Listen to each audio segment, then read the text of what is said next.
আমার প্রিয় ছাত্রছাত্রী, এই ভিডিওতে আমি এবিটিএ 2024-25 অর্থাৎ মাধ্যমিক 2025 যে পরীক্ষার্থীরা আছো তাদের যে এবিটিএ টেস্ট পেপার বেরিয়েছে, সেই এবিটিএ টেস্ট পেপারের 96তম পেজে 2-এর দাগ এবং 3-এর দাগ অর্থাৎ শূন্যস্থান পূরণ এবং সত্য মিথ্যার যে প্রশ্নগুলো আছে সেগুলো তোমাদেরকে সমাধান করে দেখাবো। আর আমার আগের ভিডিওতে এই 96তম পেজের এমসিকিউ অর্থাৎ 1 নম্বর দাগের প্রশ্নগুলো তোমাদেরকে সমাধান করে দেখিয়েছিলাম। চলো তাহলে এখন 2 এবং 3 অর্থাৎ শূন্যস্থান পূরণ এবং সত্য মিথ্যার যে প্রশ্নগুলো আছে সেগুলো তোমাদেরকে সমাধান করে দেখায়। 96 পেজের 2-এর দাগের 1-টি বলেছে 7x² - 12x + 18 = 0 সমীকরণের বীজদ্বয়ের সমষ্টি ও গুণফলের অনুপাত সমান ড্যাশ। এখানে দেখো আমরা কি জানি, আমরা জানি যে কোনো দ্বিঘাত সমীকরণ যে দেওয়া থাকে তার সমীকরণের বীজদ্বয়ের সমষ্টি কি হয়, বীজদ্বয়ের সমষ্টি কি হয় -b/a। তাহলে -b মানে হচ্ছে এক্সের সহগ, সেটা কত আছে দেখো, এক্সের সহগ তোমার আছে -12। তাহলে মাইনাস হচ্ছে সূত্রের মাইনাস আর এক্সের সহগ মাইনাস, সেই জন্য সেটা ব্র্যাকেটে দেওয়া হয়েছে, বাই এ মানে হচ্ছে এক্স² এর সহগ 7। তার মানে তোমার কি দাঁড়ালো, তাহলে মাইনাসে মাইনাসে প্লাস দাঁড়াচ্ছে তোমার 12/7। গুণফল c/a, c মানে হচ্ছে ধ্রুবক পদ, তার মানে কত আছে 18, বাই এ মানে হচ্ছে 7। তাহলে এই যে বীজদ্বয়ের সমষ্টি আর যে গুণফল এলো তাদের অনুপাত বের করতে বলেছে, তাহলে তাদের অনুপাত কত হচ্ছে না 12/7 = 18/7, হুইচ ইজ ইকুয়ালস, দেখো 7 কেটে গেল আর 6 দিয়ে কাটলে 6 দুগুণে 12 আর 3 6 18। তার মানে আনসারটা কত হলো 2:3। 2 নম্বরে বলছে 1 বছরে আসল ও সুদ আসলের অনুপাত 8:9 হলে বার্ষিক সরল সুদের হার ড্যাশ। তো দেখো এই ধরনের অঙ্ক থাকলে এই অঙ্কটা তোমার এক লাইনে তোমরা এটা ধরো আনসার যদি বের করতে চাও, তোমার আসল কত 8 আর সুদ আসল কত 9, তার মানে এটা যদি শর্টকাটে বের করতে চাও আর কি, তাহলে ওটা কত হয়ে যাবে না 9 হচ্ছে সুদ আসল মাইনাস আসল মানে কত 1, তার মানে সুদ কত হচ্ছে 1 টাকা। তাহলে আমরা কি জানি, সুদ সমান কি জানি PRT/100, তাহলে PRT/100 = কত 1, হুইচ ইমপ্লাই P মানে কত, আসল কত 8, আসলটা 8 ইন্টু আর আমরা সুদের হার জানি না, T মানে 1/100, তাহলে = কত হলো 1। দেওয়ার পর আমরা কি পেলাম, আর = কত পাচ্ছি 100/8, 100/8 মানে 4 দিয়ে কাটো, 4 25 100 আর 4 দুগুণে 8 মানে হচ্ছে 25/2, মানে 12 দুগুণে 24, 12 পূর্ণ 1/2, তার মানে সুদের হার কত হলো 12.12%। এটি যদি তোমাদের শুধু মানে কিছু কোষে দেখাতে না হয়, শুধু শূন্যস্থান পূরণ করতে হলে এটা হচ্ছে শর্টকাট। এবার এই কোশ্চেনটাই যদি তোমাদের 2 নম্বরে পড়তো, 2 নম্বরে হলে তোমাকে একটু ডিটেলস লিখতে হতো। 2 নম্বরে পড়লে কি হতো, এই ধরনের কোশ্চেন 2 নম্বরে আসতেই পারে, সেক্ষেত্রে তোমাদের কি লিখতে হতো, ধরি আসল, তাহলে এটি যদি 2 নম্বরে পড়তো তাহলে আমরা কি ছিল তোমাদের প্রশ্নে যে ছিল যে আসল আর সুদ আসলের অনুপাত 8:9, এই ধরনের অনুপাত থাকলে দুজনের সঙ্গে আমরা কি করি না এক্স গুণ করে নিই। সেক্ষেত্রে আমরা কি ধরি, প্রথমে কার নাম আছে, প্রথমে আছে আসল, তাহলে আসল হবে 8x টাকা আর সুদ আসল হবে 9x টাকা। কারণ যে কোনো অনুপাতকে আমরা যখন সরল রূপে মানে সরল সিম্পলিফাই করি তখন কি করি, তাদের গসাগু পার্টটা কেটে যায়, সেই গসাগু পার্টটাকে আমরা এক্স ধরে নিই। তাহলে আমরা কি ধরলাম, আসল 8x টাকা এবং সুদ আসল হচ্ছে 9x টাকা এবং বার্ষিক সরল সুদের হার R%। এটি যদি তোমাদের 2 নম্বরে পড়ে এইভাবে লিখে লিখে করতে হবে, তাই আমি করে দিচ্ছি। দেওয়ার পর সুদ সমান কত, দেওয়ার পর সুদ সমান হচ্ছে সুদ আসল মানে 9x - 8x সমান হচ্ছে x টাকা। এবার সেই আগে যেরকম সূত্রটা ফেলেছিলে, সুদের সূত্র কি না PRT/100 = হচ্ছে x, হুইচ ইমপ্লাই P মানে কত, P হচ্ছে আসল, আসল কত ধরেছি 8x, তাহলে 8x ইন্টু আর আমরা জানি না মানে ধরেছি আর কি সুদের হার, আর T হচ্ছে সময় 1 বছর বাই 100 = x, x কেটে গেল। দেওয়ার পর আমার কি দাঁড়ালো, দেওয়ার পর আর = আমার দাঁড়ালো 100 বাই, যেহেতু এদিকে x কেটে গেছে তার মানে 1 আছে, তার মানে x সমান কত দাঁড়ালো 100/8, 4 দিয়ে কাটলে 4 25 100 আর 4 দুগুণে 8, তার মানে 25/2, তার মানে হচ্ছে 12.12%। দেওয়ার পর তোমার শেষে উত্তরটা দিতে হবে যদি 2 নম্বরে পড়ে যে বার্ষিক সরল সুদের হার 12.12%। যেটি হলো এটা হচ্ছে কনসেপ্টের উপরে হলো। আর প্রথমে যেটা দেখিয়েছিলাম অর্থাৎ মানে যদি তোমাদের এরকম শর্ট কোশ্চেনে শূন্যস্থান পূরণে থাকে তখন তার কোষে দেখাতে হয় না, তখন আর এক্স ধরবে না তোমরা, সুদ আসল 9 টাকা আর আসল হচ্ছে 8 টাকা, তার মানে সুদ সমান কত হবে 9 - 8। সেক্ষেত্রে তোমার এইভাবে ক্যালকুলেশন করে যেটা প্রথমে করেছিলাম ওইভাবে তোমরা মানে সত্য মিথ্যা বা শূন্যস্থান পূরণ বা মাল্টিপল চয়েসে যদি পড়ে ওটা করতে পারো। বাট যদি 2 নম্বরে পড়ে তখন যেভাবে লিখে করালাম সেইভাবে লিখে করতে হবে। নেক্সট যে প্রশ্নটি বলেছে 3 নম্বরে বলছে দুটি বৃত্ত পরস্পরকে ছেদ বা স্পর্শ না করলে বৃত্ত দুটি সর্বাধিক সংখ্যায় ড্যাশটি সাধারণ স্পর্শক অঙ্কন করা যায়।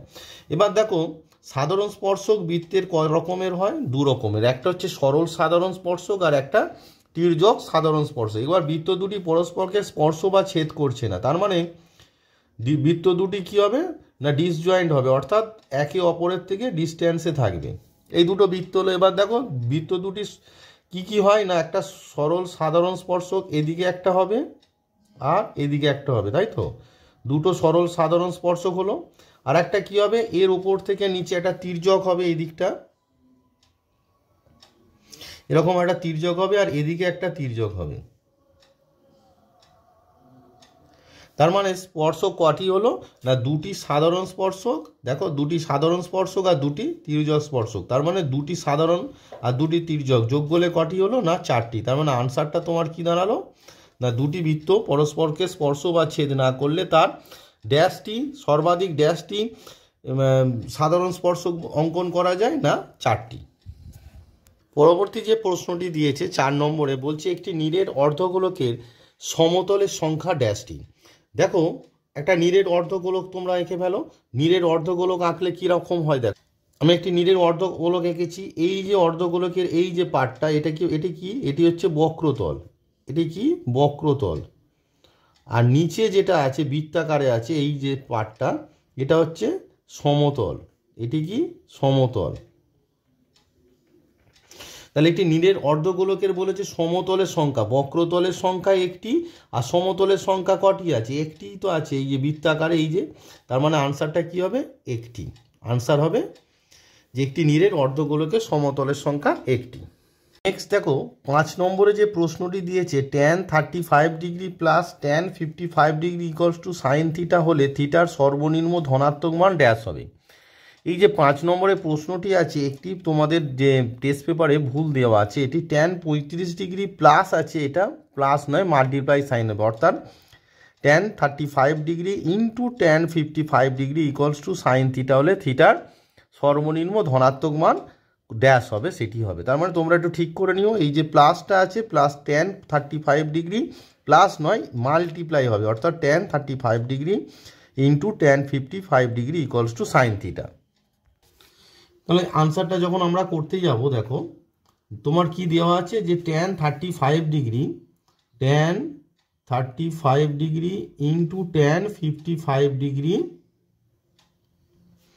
ইকুয়ালস টু তোমার দেওয়া আছে সাইন থিটা, হুইচ ইমপ্লাই দেখো এখানে যেহেতু 35 আছে এটা পড়ে থাকলো সব থেকে ছোটো কোণ, তাহলে tan 35 ডিগ্রি ইন্টু tan 55টাকে আমরা কি লিখতে পারি না 90 ডিগ্রি মাইনাস 35 ডিগ্রি, তাহলে 55টাকে আমরা কি লিখছি 90 degree minus 35 degree equals to তোমার দাঁড়াচ্ছে সাইন থিটা।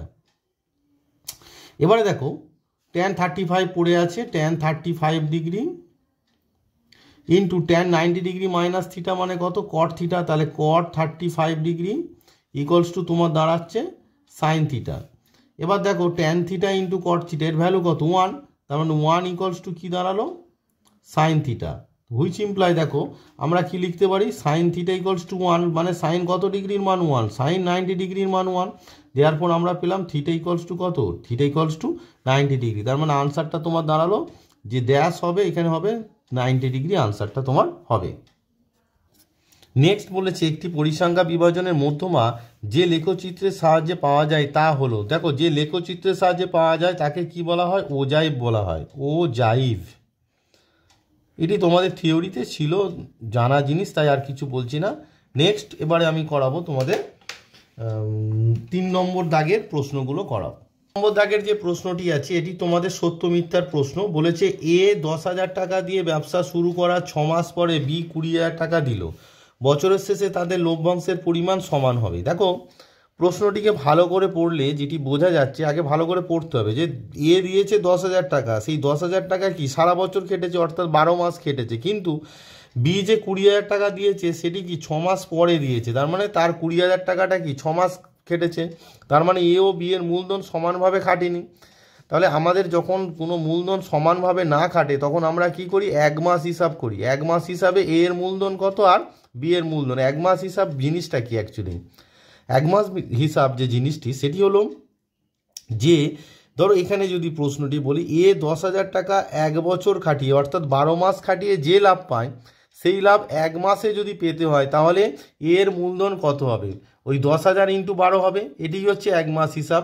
আর বিয়ের ক্ষেত্রে বিয়ের 20,000 টাকা 6 মাস খাটে, তাহলে বিয়ের 20,000 টাকা 6 মাস খাটিয়ে যে লাভ হয় সেই লাভ 1 মাসে পেতে হলে তার মূলধন কত হবে, 20,000 ইন্টু 6, তাহলে 1 মাস হিসাবে দুজনের মূলধনের অনুপাত কি হবে, যখন হচ্ছে দুজনের টাকা সমানভাবে খাটে না তখন আমরা 1 মাস হিসাবে বের করি মূলধনের অনুপাত, তাহলে সমান খাটলে এই 1 মাস হিসাবটা আসে না, কিন্তু তার মানে 10,000 টাকা এর কত মাস কেটেছে, 12 মাস, তার 1 মাস হিসাবে এর মূলধন কত হবে না 10,000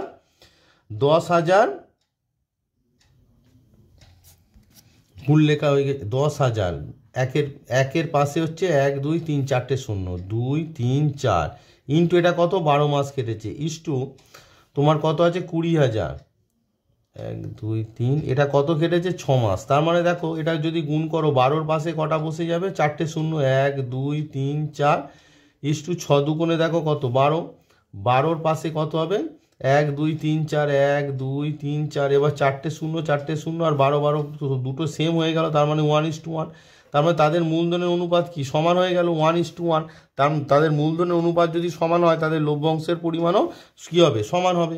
মূলধনের অনুপাতেই তো লভ্যাংশটা ভাগ করছে, আর মূলধন অনুপাত যদি সেম হয়ে যায় 1:1 হয়ে যায় সেক্ষেত্রে প্রাপ্ত লভ্যাংশ কী হবে, সমান হবে। তার মানে যে উক্তিটি ছিল যে তোমাদের বছরের শেষে তাদের লভ্যাংশের পরিমাণ সমান হবে, তার মানে উক্তিটি তোমার কি দাঁড়ালো না সত্য দাঁড়ালো।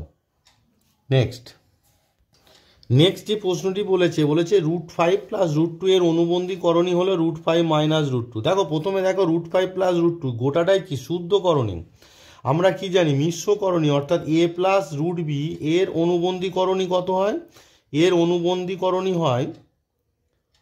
অনুবন্ধীকরণী তোমার দাঁড়ায় a - √b, অর্থাৎ যে করণী পার্টটা শুদ্ধ করণী আছে তার সাইন চেঞ্জ হয়, বা মানে অ্যাকচুয়ালি যে অনুবন্ধীকরণীটা কি অ্যাকচুয়ালি তার ডেফিনেশনটা বলছে কোনো মিশ্র দ্বিঘাত করণী নিরসক উৎপাদকের যোগফল ও গুণফল উভয় যদি মূলত সংখ্যা হয় তবে তাকে ওই মিশ্র দ্বিঘাতকরণীর অনুবন্ধী বা পূরককরণী বলে। অর্থাৎ করণী নিরসক যে উৎপাদকটি থাকবে তার সঙ্গে মূলত সংখ্যা মানে তার সঙ্গে যে দ্বিঘাতকরণীটি থাকবে তার যোগফল এবং গুণফল কি হতে হবে, যোগফল ও গুণফলকে তোমার হতে হবে মূলত সংখ্যা হতে হবে, কি হতে হবে মূলত সংখ্যা হতে হবে, তবেই সেটি অনুবন্ধীকরণী হবে। এক্ষেত্রে তোমাদের যে আনসারটা দেওয়া আছে, এক্ষেত্রে তোমাদের আনসারটা কি দেওয়া আছে না √5 + √2 এর অনুবন্ধীকরণী বলছে √5 - √2, তার মানে √5 + √2 সঙ্গে যদি আমরা √5 - √2 যোগ করে দিই সেক্ষেত্রে আমার যোগফলটা কি আসছে, দেখো যোগফলটা আসছে √2 কেটে গেল, তার মানে 2√5, এটি কি মূলত সংখ্যা, এটা একটা অমূলত সংখ্যা, তার মানে আমার যে ডেফিনেশন ছিল যে যোগফলটা কি হতে হবে মূলত সংখ্যা হতে হবে, এক্ষেত্রে কি হচ্ছে মূলত সংখ্যা হচ্ছে না, তাহলে আমার কি দাঁড়ালো না প্রদত্ত যে বিবৃতিটি ছিল সেটি মিথ্যা দাঁড়ালো। 3 নম্বরে বলছে দুটি সদৃশ ত্রিভুজের অনুরূপ বাহুগুলি সমান হবে। আমরা কি জানি দুটি ত্রিভুজ যদি সদৃশ হয় তাদের অনুরূপ বাহুগুলি সমান হয় না, কি হয় সমানুপাতি হয়, কি হয় সমানুপাতি। ছবিতে আঁকলে তোমরা একটু জিনিসটা ভালো করে বুঝতে পারবে, সমানুপাতি হয়। দেখো এই ধরো এই দুটো ত্রিভুজ সদৃশ, মানে তাদের অনুরূপ কোণগুলো সমান, বাহুগুলো সমান হবে না, বাহুগুলো কি হবে সমানুপাতি, অর্থাৎ অনুরূপ বাহুগুলি ধরো এইটি যদি ত্রিভুজ ABC হয় আর এইটি যদি ত্রিভুজ PQR হয় সেক্ষেত্রে কি হবে AB by PQ equals to AC by PR equals to BC by Q R, অর্থাৎ অনুরূপ বাহুগুলির অনুপাত মানে দৈর্ঘ্যের অনুপাত কি হবে, সমান হবে, সমানুপাতি হবে। তাহলে এখানে বলা হচ্ছে কি সমান বলেছে, তার মানে প্রদত্ত বিবৃতিটি কি দাঁড়ালো, প্রদত্ত বিবৃতিটি আমার দাঁড়ালো মিথ্যা। করে বলেছে সাইন স্কোয়ার থিটার সর্বনিম্ন মান 0। দেখো সাইন স্কোয়ার থিটার সর্বনিম্ন মান 0 এটি সত্য, কারণ হচ্ছে সাইন থিটার সর্বনিম্ন মান যেহেতু 0, তাহলে সাইন স্কোয়ার সর্বনিম্ন মানে 0 স্কোয়ার মানে 0। আর প্রশ্নটি যদি বলতো যে সর্বোচ্চ মান কত, সেটিও তোমরা জেনে রাখো, প্রশ্নে পড়তেই পারে। সর্বোচ্চ মান হচ্ছে সাইন থিটার সর্বোচ্চ মান কত, 1। তাই যদি সাইন স্কোয়ার থিটা বলে তার মানে একই হবে, তার মানে সর্বনিম্ন মান 0 আর সর্বোচ্চ মান কত, 1।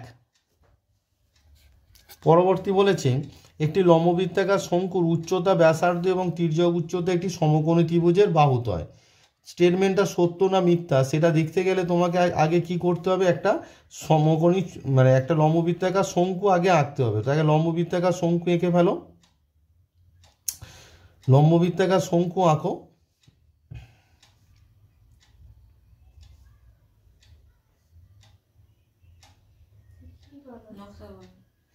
তাহলে দেখো এই লম্ববৃত্তাকার যে শঙ্কুটি আছে, ধরো এ শীর্ষকোণ আর উচ্চতা হচ্ছে এ বি আর এটি হচ্ছে তির্যক উচ্চতা এসি। তার মানে এর যে উচ্চতা দেখো সমকোণ বলেছে, তির্যক মানে উচ্চতাটা কত, এ বি, উচ্চতা এ বি।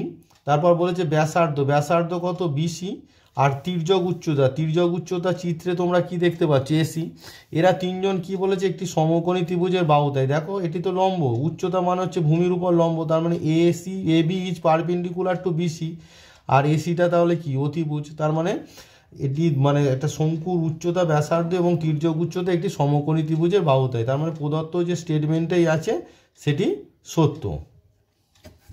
নেক্সট যে প্রশ্নটি বলেছে 6 নম্বরে বলেছে যে 2 3 3 2 5 2 3 6 5 তথ্যের সংখ্যাগুরু মান 6 হবে। আগে দেখতে হবে সংখ্যাগুরু মান মানে হচ্ছে কোনো তথ্যে যে মানটা সর্বাধিকবার আছে আর কি। এখানে দেখো 2 কবার আছে, দেখো 2 তোমার আছে 1 2 3, তার মানে 2 আছে কত, 3 বার। তারপর কত, 3 কবার আছে দেখো 1 2 3, তাহলে 3ও আছে 3 বার। তারপর কত আছে দেখো তোমার 5 কবার আছে দেখো ভালো করে, 1 আর 2, তার মানে 5 আছে 2 বার। আর 6 কবার আছে দেখো, এখানে 6 নেই, একবারই আছে, তার মানে 6 আছে একবার। তার মানে সর্বাধিকবার কি আছে, 2 আর 3 আছে, কত 3 বার করে আছে। তার মানে যে তথ্যটা দেওয়া আছে তার সংখ্যাগুরু মান কি হবে, 2 এবং 3। সংখ্যাগুরু মান এক্ষেত্রে দুটো হবে, দুটো কি না 2 এবং 3। সংখ্যাগুরু মান কত হবে না 2 এবং 3, কিন্তু ওরা কি বলছে যে সংখ্যাগুরু মান কত, 6। তার মানে প্রদত্ত যে স্টেটমেন্টটা আছে সেটি কি হয়ে গেল, সেটি তোমার হচ্ছে মিথ্যা হয়ে গেল, সেটি তোমার মিথ্যা হয়ে গেল। তার মানে এই ভিডিওতে আমি 96তম পেজের যে 2 এবং 3 অর্থাৎ শূন্যস্থান পূরণ এবং সত্য মিথ্যার যে প্রশ্নগুলো ছিল সেগুলো তোমাদেরকে সমাধান করে দেখালাম। আর আমার পরবর্তী যে ভিডিও আসবে সেই ভিডিওতে আমি 4-এর দাগের অর্থাৎ 2 নম্বরে যে প্রশ্নগুলো থাকে অতি সংক্ষিপ্ত ধর্মী যে প্রশ্ন সেগুলো তোমাদেরকে পরপর সমাধান করে দেখাবো। আর ভিডিওটি যদি ভালো লাগে তাহলে অবশ্যই লাইক শেয়ার অ্যান্ড সাবস্ক্রাইব